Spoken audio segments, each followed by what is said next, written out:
रवि 22 वर्ष का एक नवयुवक था जो एक छोटे से गांव में रहता था। वह एक पुराना मकान खरीदकर उसमें शिफ्ट हुआ था। मकान में एक पुराना और अनोखा दर्पण रखा था। रात के समय रवि बिस्तर पर सोने चला गया। आधी रात को उसे ऐसा महसूस हुआ कि जैसे कोई उसे घूर रहा हो। वह जाग गया और देखा कि दर्पण में एक छाया दिखाई दे रही थी। रवि ने सोचा कि यह उसकी कल्पना है और फिर सोने की कोशिश करने लगा। अगली रात वही घटना फिर से हुई। इस बार छाया और भी स्पष्ट थी। रवि थोड़ा डर गया। कुछ समय के लिए तो रवि बिस्तर पर ही बैठा रह गया। रवि घबरा गया और उसने दर्पण को फोड़ने का फैसला किया। लेकिन जैसे ही उसने दर्पण को तोड़ा, एक भयानक चीख गूंज उठी और कमरे में अंधेरा छा गया। कुछ ही पलों में कमरे में सब कुछ शांत हो गया।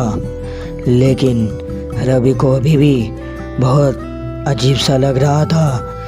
लेकिन रवि ने जैसे तैसे उस भयानक रात को बिताया। लेकिन अगले दिन गांव वालों से मिलते समय उसका चेहरा पीला पड़ा हुआ था।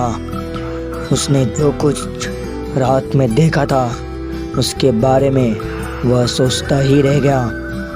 घर बेचने का विचार उसके मन में था, लेकिन हर कोई जानता था कि यह घर अभी सत्य है और कोई इसे खरीदने को तैयार नहीं था।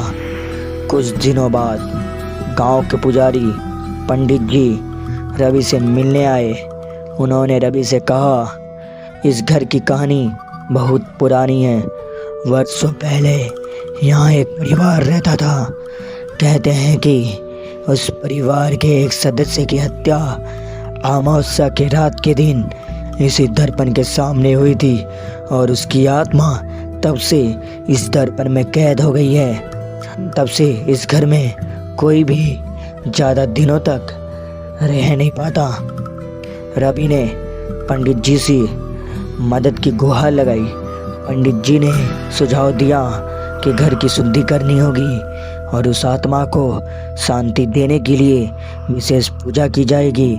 रवि ने पंडित जी के निर्देशों का पालन किया और विशेष पूजा का आयोजन किया गया। पूजा के दौरान पूरे घर में एक भारी सन्नाटा छा गया। जैसे ही पूजा समाप्त हुई, हवा में एक तेज आवाज सुनाई दी, मानो कोई आत्मा मुक्त हो रही हो।